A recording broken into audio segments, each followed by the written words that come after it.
Firtz Gibbons to say a few words.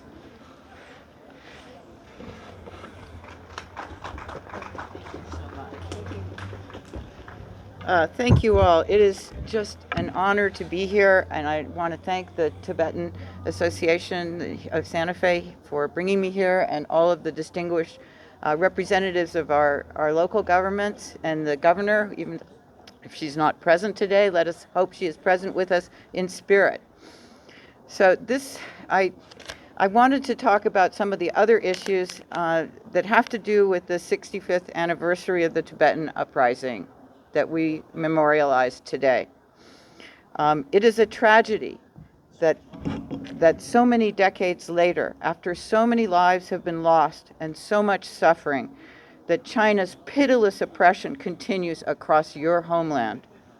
I think everyone here knows that China is one of the worst abusers of human rights and religious freedom in the world.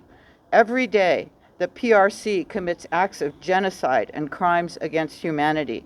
Its campaign to build a Han monoculture targets Buddhists in Tibet, Muslims in Xinjiang, and Catholic communities all over China.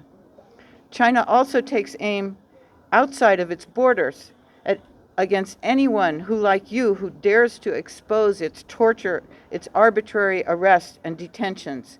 Here in the United States, Tibetans should have the right to peacefully express themselves without fear of reprisals against family and friends in Tibet.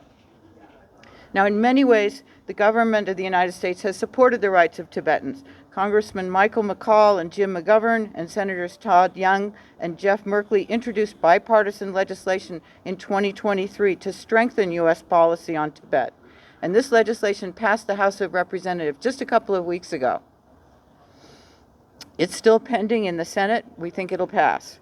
The legislation makes clear that the Tibetan people are entitled to rights of self-determination under international law, and the legislation also authorizes funding to counter Chinese disinformation on Tibet, because that's how China gets away with it, by repression, by deception, and by manipulating the media with clever lies.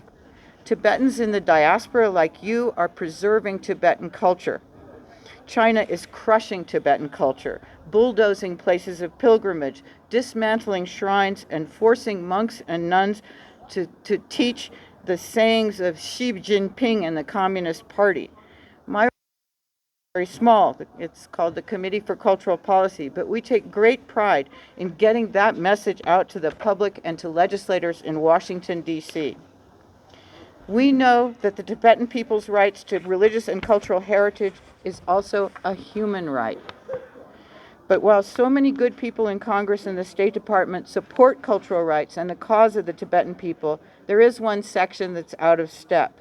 The cultural heritage section at the State Department is placing the right of Tibetans in the diaspora to their own heirlooms at risk, and imperiling museum-based education about Tibet and opportunities for scholarship and learning and study that should be there for all American families, especially Tibetan American families. And this is a travesty that must be corrected.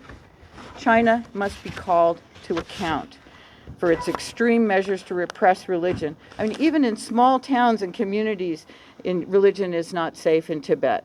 When a monastic school and prayer wheel house was destroyed, the villagers and monks who failed to cheer on the destruction were beaten and some were shot. We see a lot of Tibetan prayer flags hung at people's homes in Santa Fe. I'm sure you're all familiar with that. Do you know it's a crime in China for a shepherd to hang a single prayer flag on his hut? A crime that he can go to jail for? I'm a parent as well as a citizen of our great state of New Mexico.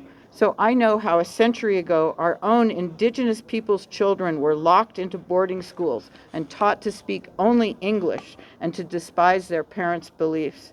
I know how unforgivably wrong that was. That's exactly what China is doing today in Tibet. It's a crime under Chinese law for children younger than 18 to receive any religious education at all. They can't attend pilgrimages with their parents or attend religious festivals during holidays. And the very, very worst thing to me as a parent is that close to 1 million Tibetan children, some as young as 4 years old, are locked in boarding schools that parents can't even visit, immersed in Han Chinese culture and forbidden to speak Tibetan, only Mandarin Chinese. When these children return home, they've been indoctrinated into hating everything their culture honors, but they cannot even speak to their grandparents, and their grandparents cannot speak to them. This is cultural genocide. I know that maintaining diplomatic relations with China is important, but we need to take a stand against cultural agreements that China has violated for years. China is not protecting the cultural heritage of millions of its citizens. It is destroying it. China is not preserving history. It is rewriting it to falsely portray once autonomous countries like Tibet as forever Chinese. My organization is small, but we are very proud of doing our part to expose the evils taking place in Tibet and Xinjiang and elsewhere. Unfortunately, the most recent reporting shows that things are getting even worse in China.